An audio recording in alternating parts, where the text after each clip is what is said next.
Now, I've built up a little breadboard here with an Arduino Nano.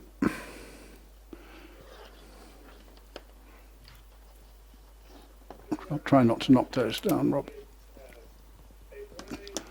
Multitasking, we've sort of covered this in the past. This time it came about because one of the gentlemen in the front row here was floundering a little bit on Saturday with a project, and Rob was also very concerned or interested in this. So get an Arduino to do several things at once. Everyone who's ever used an Arduino has done the Blink program, which is the Arduino 101. Turn on the output, delay 200 milliseconds or whatever, you turn off the output. The moment you start using a delay, the processor is doing nothing else. It's sitting spinning its wheels for 2 seconds or whatever it is, doing absolutely nothing else. So that's the worst possible way to write a program, and it helps the beginners to sort of get a grasp of it, but that's about all. It sets them out on the wrong path right from get-go. So, but there are better ways. Now, I've wired up here 5 LEDs in a row, and I want to develop a program that every time I push a button, I've got a little button here.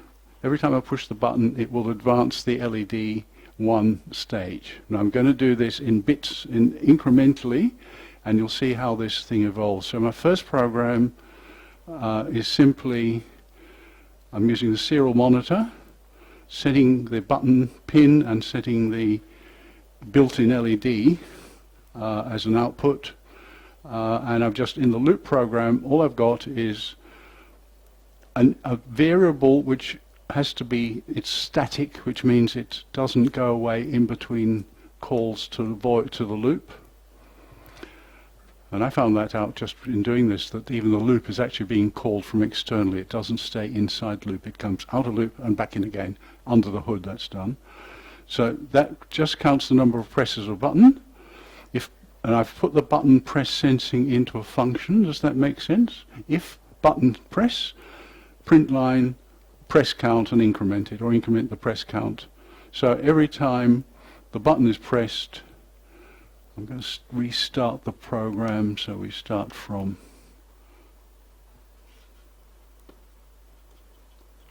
get-go, and the button press is just returning the state of the button. Now, I'm sure plenty of you can see what's wrong with that program, but we're going to find out what's wrong with that program. Get the serial monitor going. Hello, serial monitor. It's annoying, this seems to be so inconsistent. Clear the output. And I'll push the button and it will count the whoops.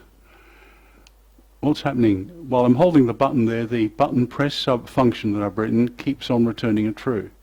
So it's just, all we're doing now is showing how fast the processor can run, basically. You can start analyzing the timestamps and figure out how long it takes it to do one thing. That's obviously not sufficient. So that we'll pass on from that program to the next one. Recent. Well, that's annoying. I want program 2.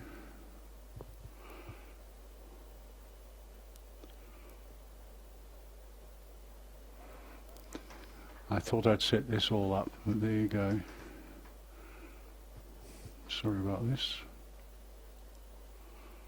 No, I've got another way of doing it.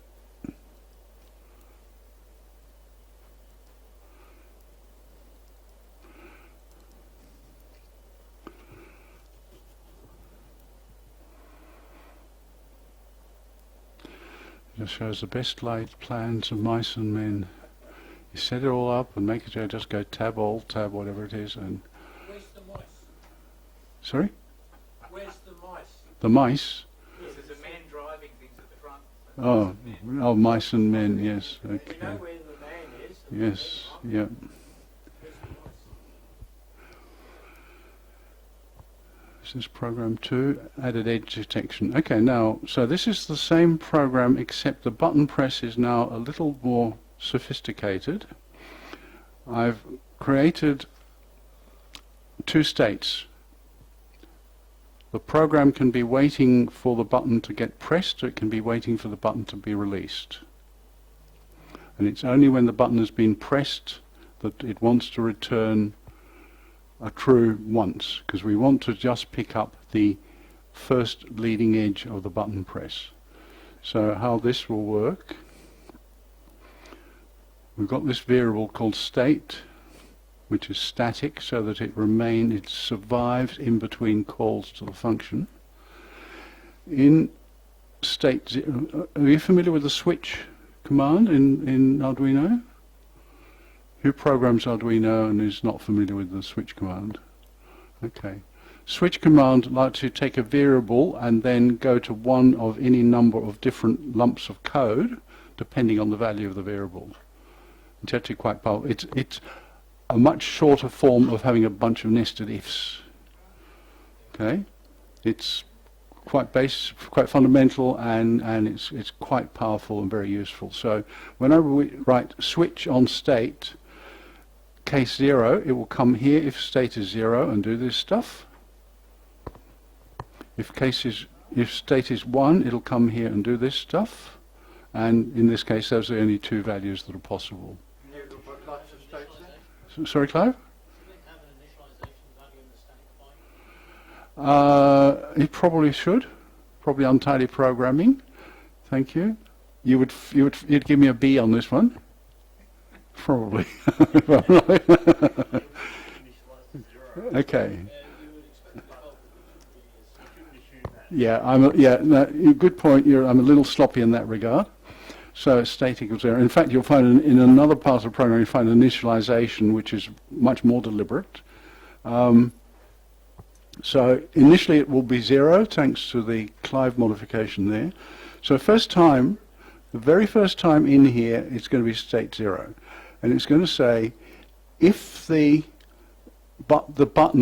switch is on, with an if statement, you only have to have something that will evaluate as true. And if the thing is on, that will evaluate as true. Set the state to 1 and return a true back to the caller. And back in the caller, it's going to say, if button press, yes, print the line count, increment the line count and print it. Right? But it's now set the state to 1. So next time when it comes in there, just round the loop, and next time it comes in there, the state is going to be 1. So it won't do that stuff. It'll do that stuff. Now what's that stuff saying? It says, if digital read of button press, if it's still on, return false. So while the button is pressed, keep on, every time we get called, 10,000 times a second, return a false. So up here in the caller, nothing is going to happen. If it's actually not on, it's off. Now we turn the state back to 0, where we're going to go back and next time around wait for the button to come on again. Do you follow that logic? And still return false. We don't want to return, if I had returned true there, then it would go count, count, count, count. I only wanted to go count, count, count. So that looks an awful lot better, doesn't it? So let's download that sketch. Hope this thing doesn't give me grief. I'm having a bit of grief with this, that sometimes it likes the old bootloader and that sometimes it wants the new bootloader setting on the chip, and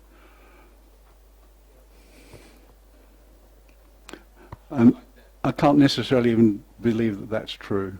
It's okay. Try again. Pardon? You run the IDEs open, so you're monitoring the serial port twice. Yes. Is that what's causing problems? Suggesting, so you've got to. Yeah. Thank you.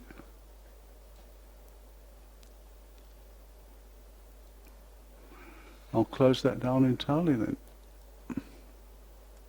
That looks an interesting looking thing. I've been doing that with great equanimity, and it's worked, but it's worthwhile.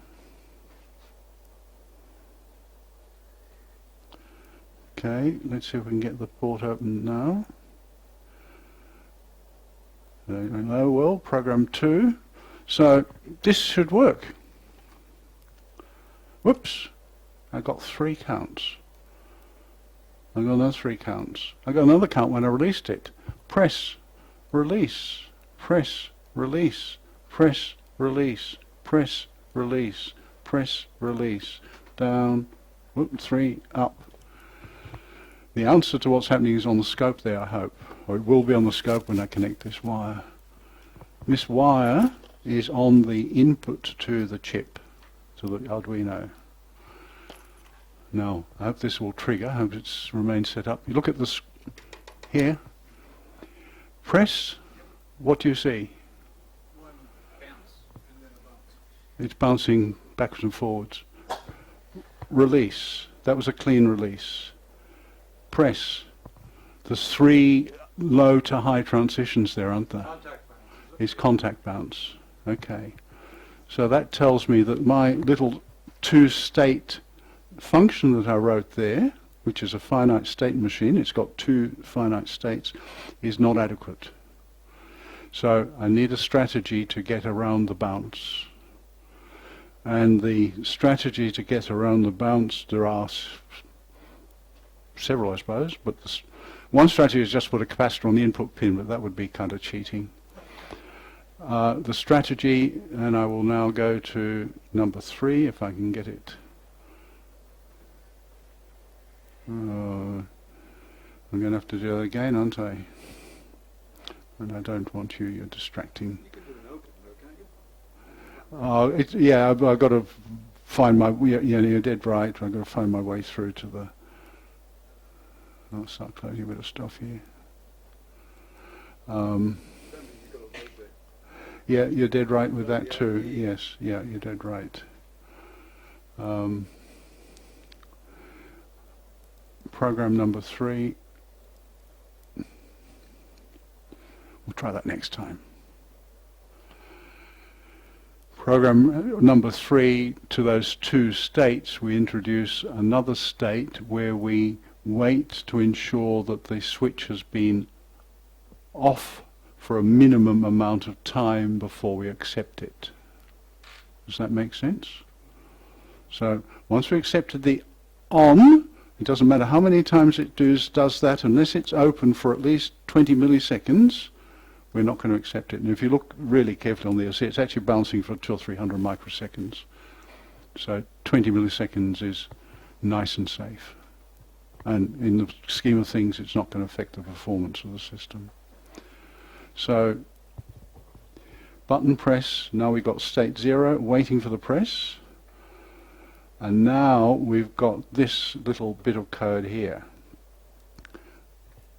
Can you see it in while it's highlighted? Yes. So, if the button is still on, I've got a timer, a variable, which is a static unsigned long. There's a function in Arduino called millis. Millis is a 32 or 64-bit. It's a big number that counts off milliseconds since boot time, since the thing first started running. And it's an unsigned long integer number. And in state 0 here, you'll notice as I detect the first on switch, I set my millis to the current, I set my timer to the current time. What's it? Well, yeah, it's 2010. And I make a note of that, and I'm going to wait for a certain amount of time, so I've got to wait until the time has advanced by a certain amount. And that's what I do here. I check if the pin is still on, or is on. If it is, I reset that timer. So every time it goes on, I reset the timer. I reset the timer, reset the timer, reset the timer, reset the timer. Bingo! Because it's been open for long enough. So if the button is on, or still on, or has become on again in that short time, I return false. otherwise, we've got a chance here, guys. If millis minus my timer is greater than 10 milliseconds, then we say bingo. We've got a timeout. We still return false because now we've gone back to zero, state zero. Do you follow that? I could get the whiteboard and do a diagram, but I can't be bothered. So basically, and in fact, I haven't had to write a state. I've done the whole thing just in that one state one. Do you follow that? Did I make that sound really confusing? That means the program's going to hang in case 1 for 10 milliseconds. No. No. No, that's no. I'm glad you said that, because let's follow through. So we're in this timing No, state. it's not counting. We do that. Delaying. It's not delaying. It's just Reading, having quick check. Quick check, done. And that's the beauty of this form of coding with state machines. Very typically, a complex operation is going to be performed in tiny little bits. And it's in there, do the thing and out again. You spend probably as much processor time just doing this switch statement to where was I before. That's basically saying, I'm coming back to it, where was I? It's like if you're going, it's like the chess player. You know, one of these chess champions go walk around the table, around the room with all these games, and he can keep them all in his head. Where was I before? Oh yes, I was doing king to pawn 3 or whatever the hell it's called. I don't know, I don't play chess. And he's come along, boom, boom, done. It's just this short, sharp little bit of stuff that gets done, and it's typically very fast. It doesn't take much overhead, much processing at all. As I said, the overhead of just remembering where I was is sometimes more. If you're coding a Z8 on bare metal, it's really, really very little, because you can remember exactly where you were in the line of code and get straight back there again. But with this, with the Arduino, there may be sophisticated ways of doing it, but I don't know them. So, short and... Yep. Express what I think you're saying there, 'cause I think Yep, it's important please. in terms of the overall thing. You introduced it with a sort of a negative statement. I'm trying to remember how you, when you were talking about, right at the start, when you were talking about having a delay, Yep. you said something like processors doing nothing. Spinning its wheels. And really, probably a bit on Wanger, the processors running flat out, wasting time. Yeah. Wasting its Wasting user- time. Yes, yeah, Yes. that's exactly right. Yes, it's wasting time. It's spinning its wheels. What the technique is doing is saying, let's do an absolute minimum of things every time you do a loop. Yep, And Yep. that leaves the processor available for lots of other Yeah. space. yep, yep. When I first cut, the first computer I cut my teeth on was a PDP-8. Yeah. Very primitive mini computer, and when you bought a PDP-8 for about $25,000, you could have a $2,000 option, which was called a real-time clock, which was actually something like the timer function. It was a big, big deal. Now there's a little bit of, basically, what you're doing, you're leveraging a little bit of hardware that's under the hood there to do the timing for you, and you just go back and check with it whenever you can. Am I missing something? Or this No. Too simple. You've got a void statement there, so the whole thing is, the whole process is looping around quite fast. Yes or no? Yes, in the loop, in the Arduino, the loop is the kind of thing that where all the work is done. So everyone, or 99 out of 100 people who write Arduino programs, just use this template where you have set up, configure your inputs and outputs and stuff, and then you have a loop. Yeah, but the loop has a delay in it, and the delay actually thrashes the processor like fury. If you It doesn't produce anything useful. if you're using the delay instruction, yes, or the delay function, yes, correct. And that's why the blink example that is given, the first thing that you do with an Arduino when you get is the blinker light. On delay a second, off delay a second, it's really poisonous, because all you're doing 2 instructions per second. The rest of it is just wasting time, wasting a processor's good, valuable time. So Yeah, go on. how frequently is it looping in your current? In this, I can't tell you for sure. I could actually put a little marker in there, turn a pin on and straight off again and scope it.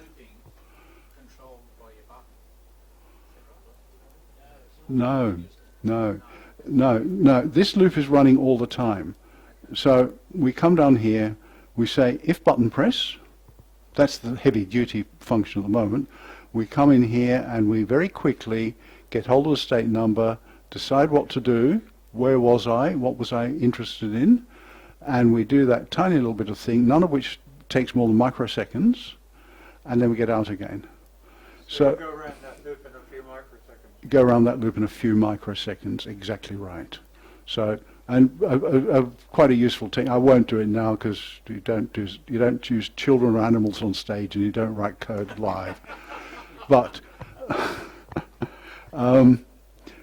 I could just turn a common technique: turn an output on, do the thing, turn the output off, and just then use a scope to see how long those pulses are. Or sorry, how long that pulse is. And I would venture to say it'd be 10, 20 microseconds tops in this processor. And in a fast processor, you'd be sort of sub-microsecond. So, and I do that I do it actually quite frequently. Somebody asked before about the, how long it took, to squirt the stuff out to the LEDs. Well, actually, in that case, I just looked at the data pin itself, and I could just see the bursts of stuff last a millisecond. But I was playing with one of these little OLED displays, and for that, I think I turn the pin on, update the display, turn the pin off, and then look how long it takes. And it takes quite a long time. Just to put one number on this little screen was taking about 16 milliseconds, which in my world of real-time soft programming is a long time. So with this, put this into the board. Now this one here was still just printing the button presses. So you'll notice what I'm doing here. Yes? We're going to update the technique of this chapter. The zeroing the Oh, state okay. because now it'll have to be for everyone that's done. Will it not? Yes, dear. Okay, love.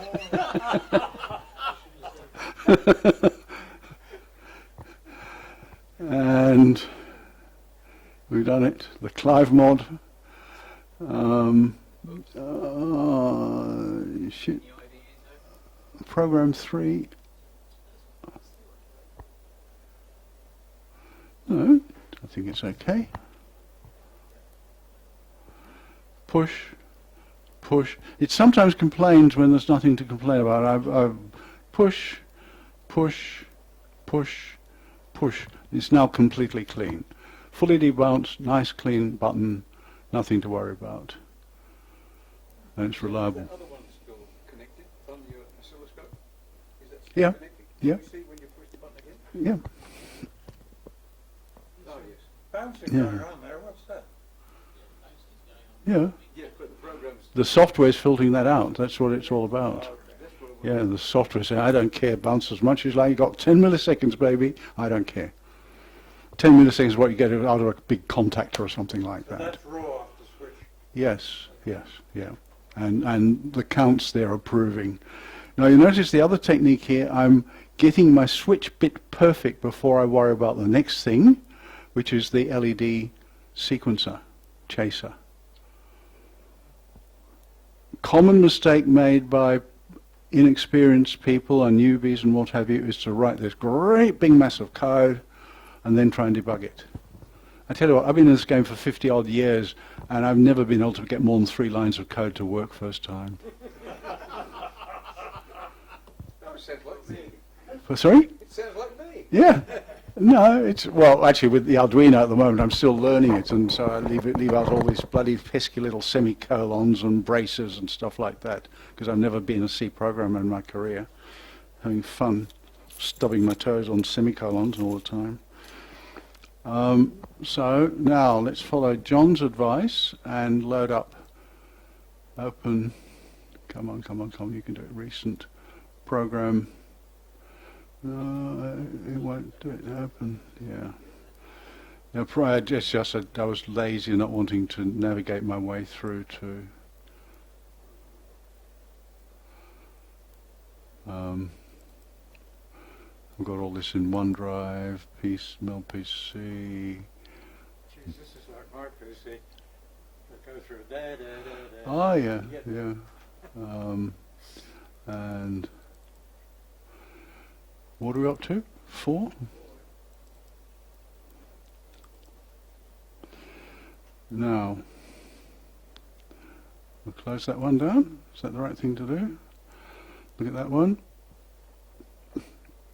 Now I've defined the pins for the 5 LEDs there. It doesn't really matter where they're connected to. I'm still printing out the press count. The serial monitor is a useful debugging tool, and that's much of the time is what I use it for until I can disconnect that and use it for something more useful. So if button press advanced, so I basically added a function call to something called advanced LED.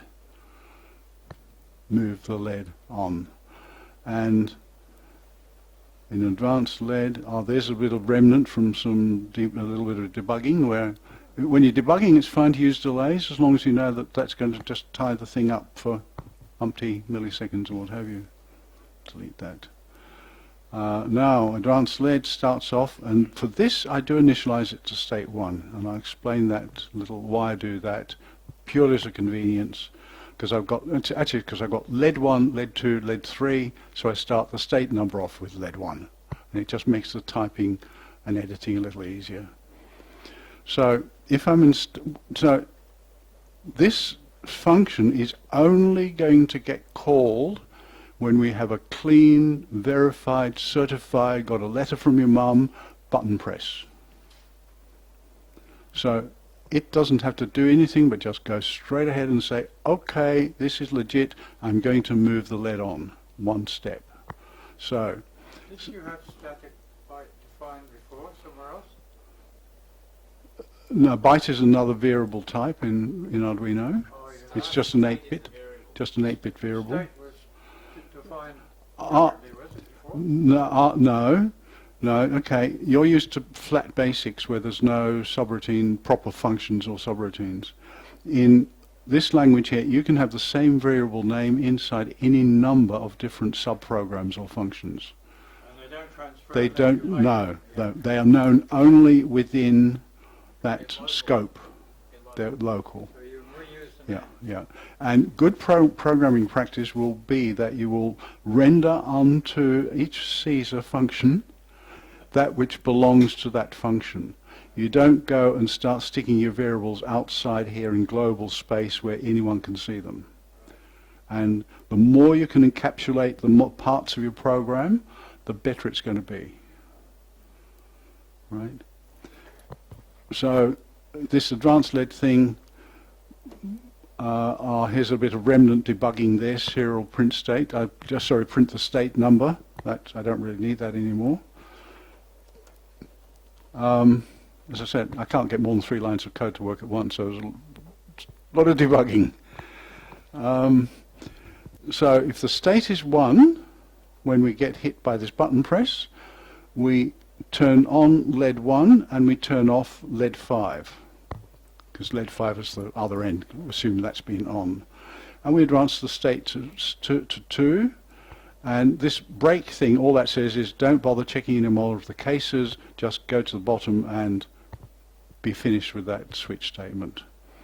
In this case, it wouldn't make any difference if it was there or not, because it will never match. Actually, it would. If I set the state to 2, It'll ripple through, wouldn't it? it would immediately go to case. It said, oh, yeah, look at that. Oh, yeah, I've got that. So the break in, yeah, and that would be very fast. It would just go bloop, bloop, bloop. So, yes, the breaks are very useful in this case, and the other segments are literally, they're just copy and paste, and then modify to 2 to 3, 3 to 2, 4, so on. So you just get the sequence. So, and there's nothing more to it. The button press, we better What's do on the the end of that? the Clive The last modifier. one, just, there's no more, so it goes back to the program, does it? Yeah, there's no return instruction. Well, there is a return instruction in C, but it's not necessary. You can only need to use it to tell it to return a value. But this function doesn't return a value. It returns a void, which means nothing. So there's no output from this function back into the rest of the program. It just automatically does it. It comes out. If I That's what the. Oh, when you close and close, that's Yeah, that curly bracket, that says it. And see, there's the matching one there, the opening bracket, or brace, whatever. Yeah. This is one of the lovely things with C. You've got to keep your little curly brackets properly balanced and everything like that, and it can be. The Arduino IDE has a fairly useful function which is called Control T, which reformats all the indents and stuff for you. And that can very often pick up a problem. Otherwise, if you've got yourself messed up, you've sort of been hacking away, it becomes really difficult to get those things balanced. It's a real nuisance. And I keep on forgetting these little semicolons all over the joint too. So that's the lead chaser, and we can run that. Please be kind to me.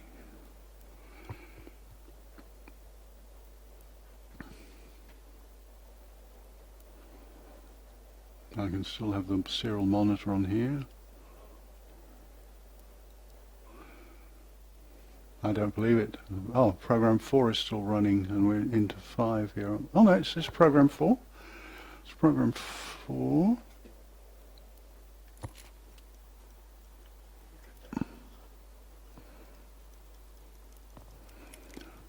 Very exciting outcome, but it's the end product of, yeah, two-state machines and a bit of multitasking. Now the multitasking is kind of coming in here because it's doing ticking the button press and then advancing the lead. No, it's not really. But we'll introduce a bit of multitasking because I've got another LED here, which in sketch number 5.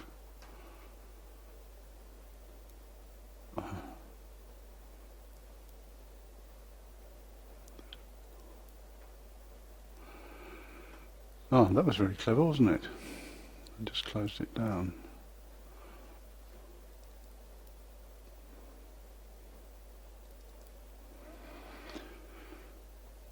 X'd it out too quickly.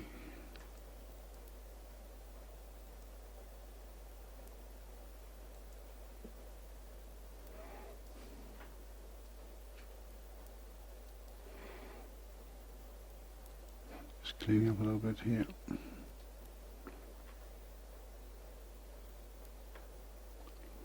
Didn't that just go away? Sorry.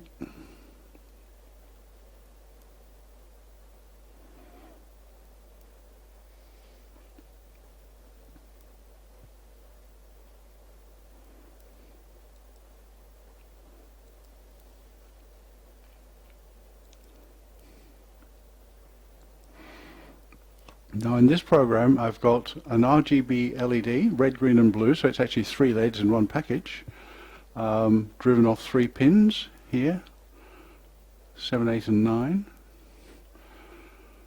The pins are initialized as outputs,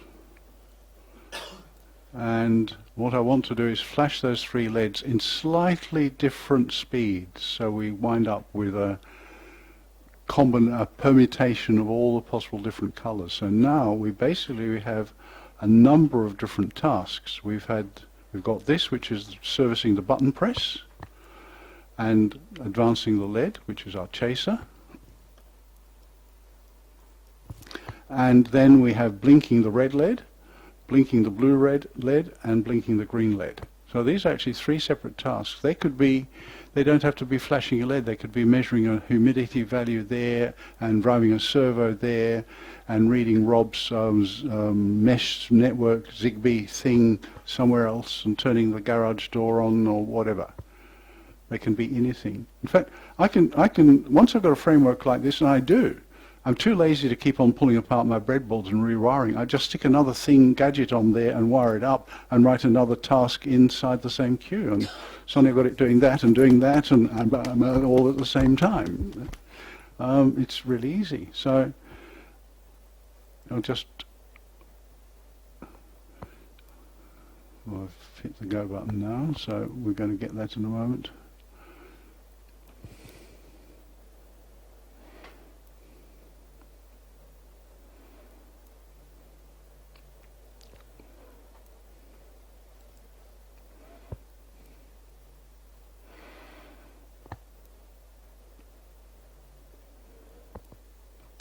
Oh, spat the dummy again, spat the dummy again. Can't you? Thank you. Well, you see, we all learned something. I've been... Yeah, no, you're right. I've actually never thought it through. In Arduino we trust. Whilst this is downloading, there was a really nice command that we stumbled across looking at some of John Shirt's code, and that's I never appreciated the ports on an Arduino for all 8 bits. So Yeah. you can get a binary number, Oh, yeah. and you can just write that straight to port D, Yep. Yeah. and then all of a sudden port D would take on that binary representation. So Yep. they use it for servos and things, right? Yep. And that sort of thing. So Yep. it beats indexing. Oh, yeah. You Look. leave the number down, you Yes. get Yeah. a binary representation of what you want the Yep. keys are, and in one command, Yep. just write that Yep. out. Port D. It doesn't all port C. That's the only port it does it on, isn't it? I think there's only one port you can do that. The rest are only partial ports. Probably depends on the model of board. Yeah, you set them as digital Yeah. outs, but I Yeah. thought that it was just a nice command. Yeah. Whilst this is Yeah. timing, Yeah. just that if you have a binary Yeah. representation of 8 bits, you just send it to the port. Yep. Yeah, well, in actual fact, what the brilliance of the Arduino is that it has glossed over an awful lot of the messy mechanics that you have to do to program in C and to understand the hardware you're programming on. And so really what we're doing when we turn a port bit on, an output pin on there, there's all sorts of stuff going on under the hood to say, now, which port is this on and which bit number, and I've got to all that in or XOR it out or whatever it is I've got to do. It serves a lot of detail in your programming. Just like there's a whole raft of libraries that are being loaded at the same time when I go and compile it, but I don't have to worry about it. And I can tell you a story. Back in 1994, my business partner and I decided there was a C compiler at the time. We thought, we've got to get modern here. We're programming an assembler. This is just no good. So we went out, we splashed a lot of money at the time, I think $600 on, what's that C compiler that was the go in the 80s, 90s? Do you remember, Clive? Pardon? No, it's the Australian one. Guy in Queensland made it. And it actually was sort of worldwide famous. We went and, purely for microprocessors, 6800s and things like that. And we went and bought this, and my partner Keith, who was doing most of the chip programming, I was tending to write more high-level stuff on the PC at that stage. He started looking at this, and he said, nah, not like, all these includes and things, can't be bothered. It was just too much like hard work to learn all the little dotting of I's and crossing of T's you had to do just to get it to say hello world. And the Arduino has taken all that complexity out for hobbyists and artists. I mean, talking the dog up in Fairfield, I mean, Arduino was initially kind of somewhat targeted. Or the language was called wiring or something like that they were using. It was sort of C with all the bumps and all the rough bits removed.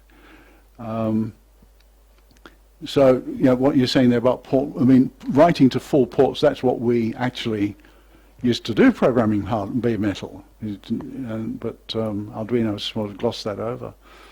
But me right now, somebody asked me the other day about, you know, don't you want to get down into registers? No, I did that for 50 years. I'm happy to be to be programming at the amateur level now. I really am. Like likes. Yeah, and I'm beginning to enjoy using libraries, which I've been, I'm sort of the old man is sort of, oh no, if I made it myself, I can't possibly trust it, but I'm beginning to, I got this little display working in 20 minutes or something. I mean, how good is that? It's really good. I found in my little box of, we were talking earlier on about buying stuff just in case you want it. I went through my box the other day, discovered this little LiDAR module, laser range lining module. Found a library, hooked it up, in no time I got it reading the distance to my hand. It was cool, really cool. So there's the thing you probably haven't been observing, but each of those LEDs is flashing at a slightly different rate, so you're winding up with all the different permutations, but it's still able to do that completely at the same time. And if you look on the screen, it's actually printing out its the number of presses and its state numbers as well as it happens. So, and I this afternoon I thought, what else can I add in there to make it even more impressive? But I decided to have dinner instead.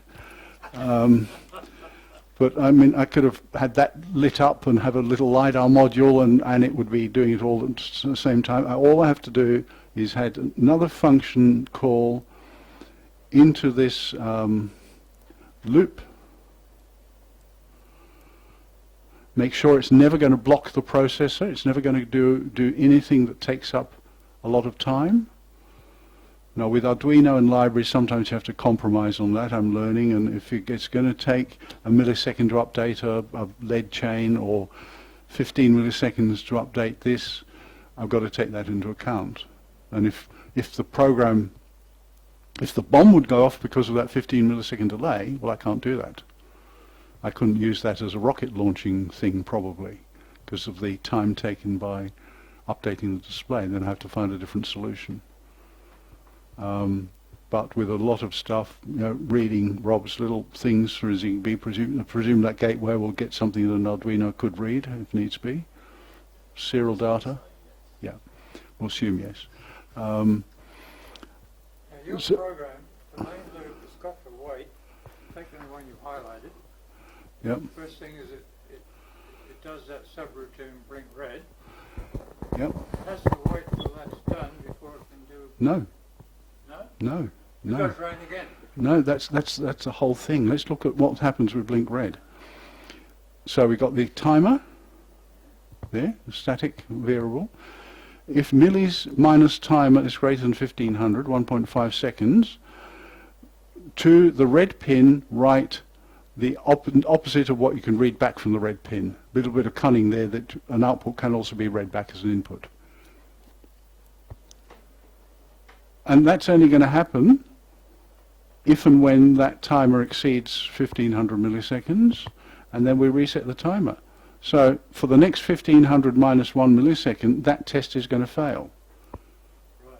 So So it goes round. it's going to come back in and go straight back out again. And then it'll process blue. And then it'll go and do the next one. So it's in, sorry? Basically, it's a polling loop. It is a polling loop. Simple schedule. Yeah, yeah, yeah. It's about the simplest way you can do multitasking. Conceptually simple to code, and in my career I've never needed anything more sophisticated. I have written slightly more sophisticated schedulers, but still based on a very similar principle.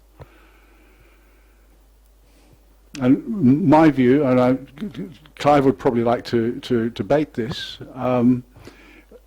in a project where there is only one programmer, when you're the only programmer, you actually don't need anything more than that. You can get, and there's even ones for the Arduino and certainly for the Pi and stuff like that, I guess, multitasking operating systems, which are serious things, and they will impose a discipline on a team of coders or programmers that you don't get from this. If you remember back to Windows 3.11 and the blue screen of death, that came about because Windows 3.11 was a cooperative multitasking system. It meant that every program written there had to play nice, or it would eventually go belly up and produce the blue screen of death. And it was only when they came up with, what was it, XP or what have you, that it became preemptive, that the operating system could say, you've had enough time, that's it, you're out of here. It's almost the same here. And Windows 3.11 suffered because people who were writing code for it weren't playing nice, weren't playing by the rules. But when you're the sole programmer, you're not going to sabotage your own program by doing something silly, are you? Hopefully. Yeah. Any other questions, comments? Does anybody know if MicroPython has got the library to do multitasking? Does MicroPython got the multitasking library I available? don't know if it is. Because that would be really cool. Because although this is an Arduino, right? Yep. Obviously MicroPython has come along, Yep. and Python I know supports multitasking. Python, yes. Yeah, Yeah, Python, yeah. right? You do in the Py. But I just didn't know whether MicroPython had that same, because if that was the case, that would be a good user case to use MicroPython on a chip and dump Arduino from MicroPython. MicroPython's Right. just another language. Yeah, you yeah, run on a yeah. chip, right? Yep, It's yep, no deal, but yep. I'll have to look that up Yeah. because Don't get rid of that program, please. I have a yeah, but question. that's Yep, yep, yep, the Python library. Yeah. yep. Go back up to that bit you highlighted before that I questioned. Yeah. Yep. Can you show me the blink red subroutine? Function. Right below it, bottom of the screen. There. Okay. School boy. Is that big enough for you? If you want to go much further, you really have to go for a real-time operating system. Now, there's a free RTOS, which has been around for years, very good. Can someone give the man a microphone? Thank you. So that, Yeah. that subroutine. Yeah, hang on, John. Clive's sort of... I was just going to say, if you really want to go beyond this, then there are called real-time operating systems available, and there's a free RTOS which has been free for years and is very good. But if any of you have looked into this and you came across a thing called Microcos 2, which is extremely professional real-time operating system, and it is proven to work in extreme conditions, within about 2 or 3 months, that is also going to become completely free and open source. It's in the process of being moved there now. Mhm. So anyone interested, look for it on the web. Yeah. Microcos 2 and free RTOS run on almost every one of them. You can just go in there and you say which processor do you want to run it on, and it'll give you the code. Okay? But, Oh, sorry. but then you're going to be programming in what Right. language? You can do it C or whatever. Yeah, yeah. David, that subroutine, void blink, Yep. actually is going to take 1500 milliseconds to complete, No. but it's No. not in one go. It goes round and round and round. Is that right? Not inside there. No. It runs into blink red, checks something, goes away, comes back. Yeah, the main calling routine is what keeps looping through it. Yep. So it's going to go. So the main calling routine is going to call that many, many times. Yeah. Ah, okay. Now I get it. And that is where a real-time operating system has a difficulty. This Yeah. is simply every time it has to check everything. Whereas in a full real-time operating system, when something wants to work, it says interrupt the processor and I want to work. The rest of the time, no impact whatsoever on the system. So assuming that your primary loop takes 10 microseconds, that will go through there for 15,000 microseconds.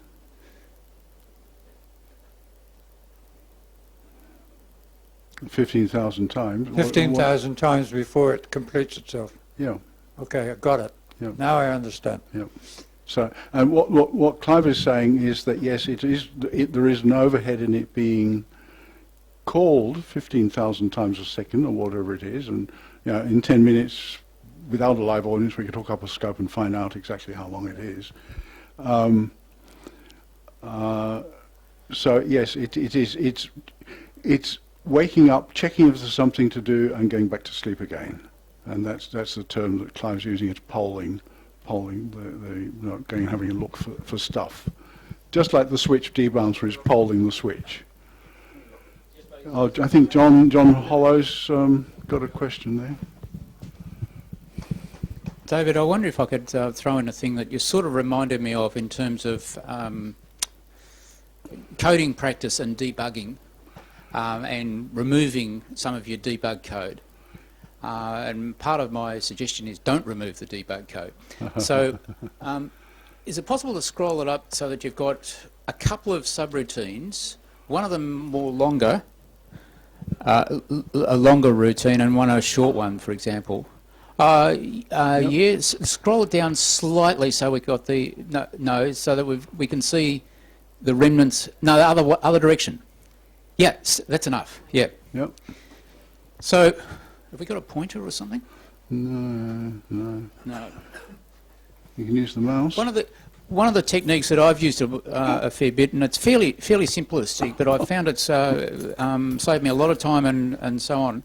Particularly if I'm doing code that is a bit tricky and a bit hard to debug, and then I have to come back months later and sort of do some changes or something like that.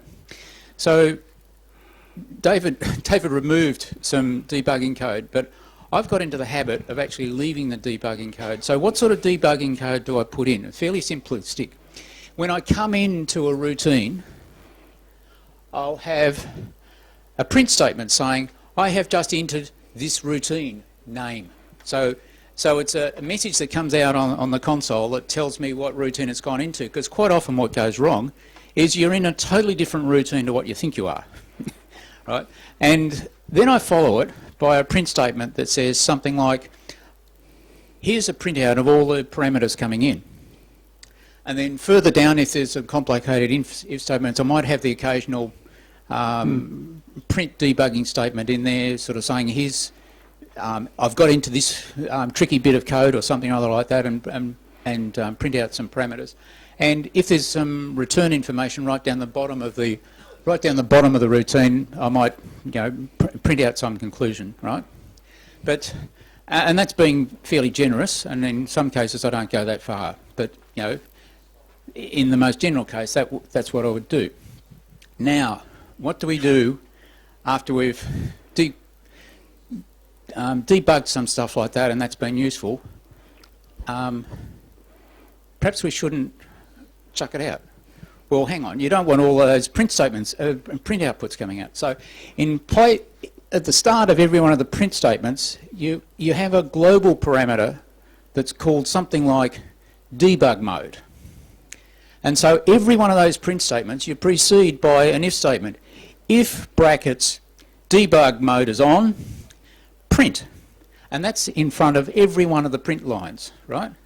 So it's pretty obvious when you're reading the code 6 months later that that's a debugging thing. And right at the top, you set your debug mode parameter as either on or off. So it's a very simple, crude way of leaving all the debug code in there, not chucking it out, and then when you get some time later and try to debug it and something's gone wrong and it's gone messy and stuff like that, you change your debug command at the top from debug off to debug on, and out it all comes. So Yep. that's the idea. It's saved me a lot of time. Very neat. Yep. In industry, when we do a state machine, we'll actually set what the step number is. Oh, okay. So you'll always give the operator or the console what step number you're in, because you'll be tied up in a state. Yes. Right? Yes. Doing if statements, waiting for something to happen before it proceeds. So we'd always set a step number. Yes. And when it comes back to the program, then we write what step number it's actually up to.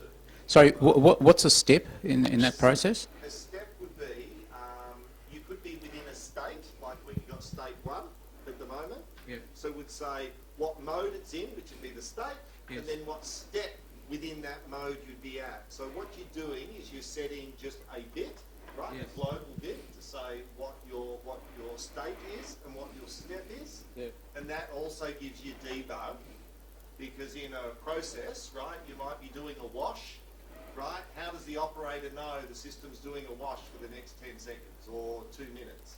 So you know the mode it's in a wash, Yeah. and it's step number 2, which might be hold, for instance, right? So we give in that sort of industrial environment, so it won't be debug, but it's more information displays.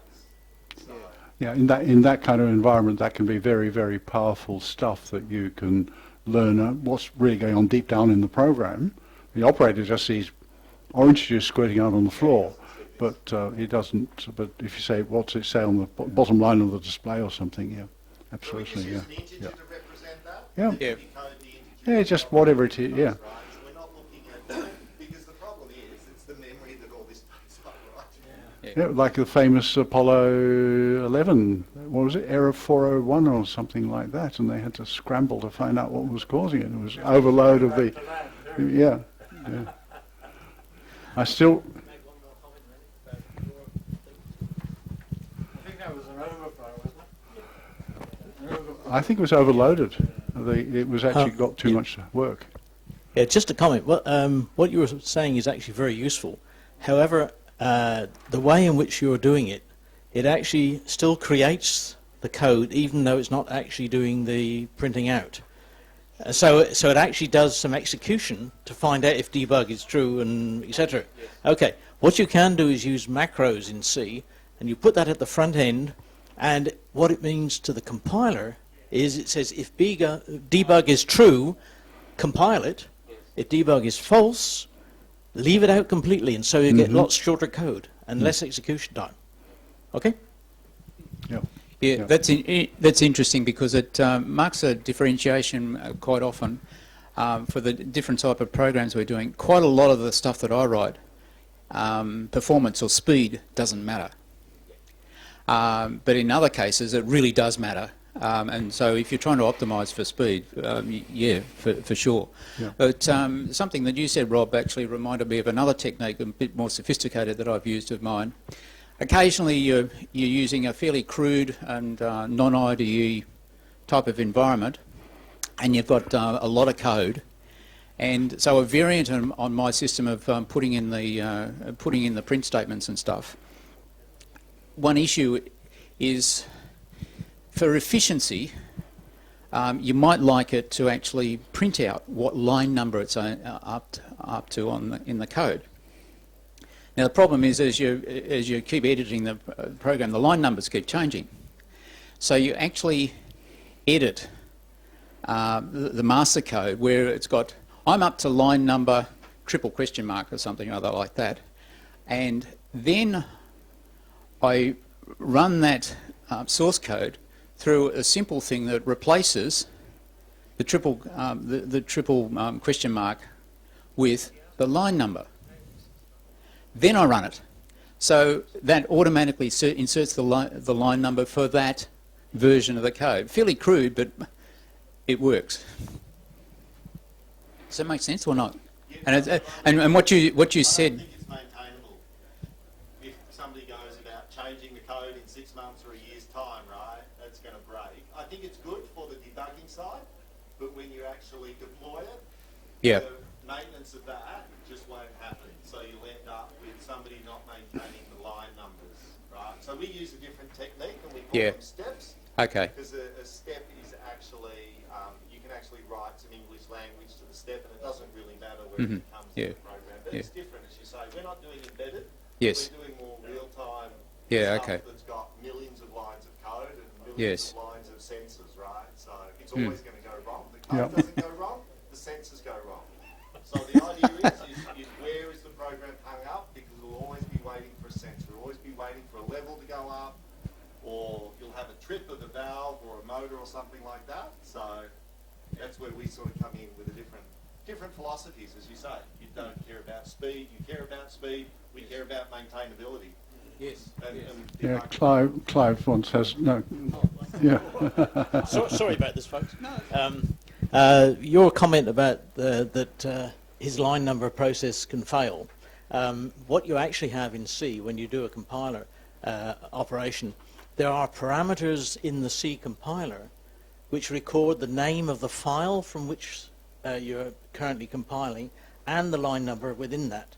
And so if you use those parameters within the thing, it automatically generates whatever changes you make, it will change to the right file name and the thing and give you that information. Okay? So what I'm doing is coming up for a solution where you don't have nice, sophisticated tools like that. No. What you described is the good way of doing it. If it's That's been there in C since the original Unix. Well. Look, I spent a lot of time in Forth, and I bet there's nobody else maybe here that did it. I started writing a Yeah, I fourth know you once. did. Yeah. I was the Australian rep for probably the best Forth for quite some time. Well, So. maybe we need to do a session on fourth at some stage. God, eh? I've forgotten Don't it you now reckon? after all these I've years. forgotten too. Forth is real fantastic, but Yeah. Anyway, that's enough. Talk about how to write obscure code. That's the key to it all. Yeah. It's write-only code, but it works.